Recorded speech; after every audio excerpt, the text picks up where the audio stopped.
ये लोकसभा नतीजे से पीड़ित बजट है। संजय जी देखोगे मेरी तरफ? हाँ, मैं आपसे बात कर रहा हूँ सर, और मैं आपसे ही डायलॉग करूंगा। बस यहाँ है कौन मेरा आपके सिवा है? आप ही तो है। इसलिए मैं कहता हूँ कि ये सामान्य बजट नहीं है, ये नॉन बायोलॉजिकल बजट है। जैसे हमारे प्रधानमंत्री जी कहते कि मैं नॉन बायोलॉजिकल हूँ, इस तरह से ये नॉन बायोलॉजिकल बजट है। बजट पर हम चर्चा कर रहे हैं। Thank you for information.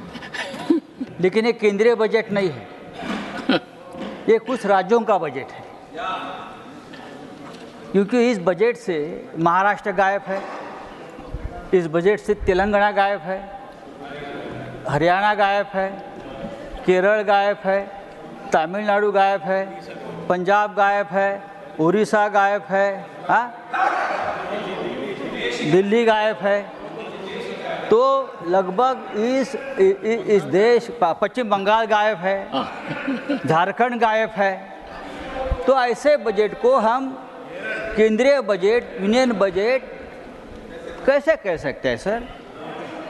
बात ऐसी है कि इसलिए मैं कहता हूं कि ये सामान्य बजट नहीं है, ये नॉन बायोलॉजिकल बजट है। दिस इज नॉन, जैसे हमारे प्रधानमंत्री जी कहते कि मैं नॉन बायोलॉजिकल हूँ, इस तरह से ये नॉन बायोलॉजिकल बजट है।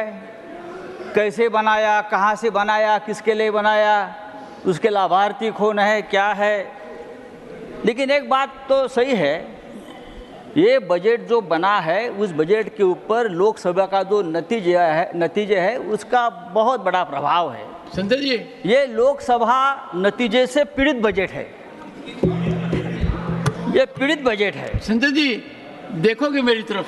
हाँ, मैं आपसे बात कर रहा हूँ सर, और मैं आपसे ही डायलॉग करूंगा। बस यहाँ है कौन मेरा आपके सिवा है? आप ही तो है भगवान।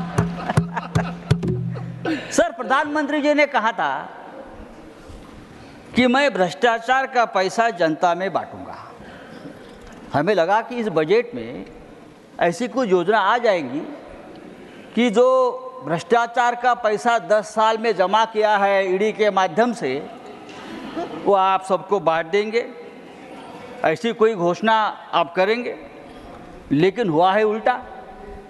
जो पैसा अपने भ्रष्टाचार के माध्यम से जब्त किया था, ऐसा हमने देखा, वो वापस वही भ्रष्टाचारियों को बांट दिया।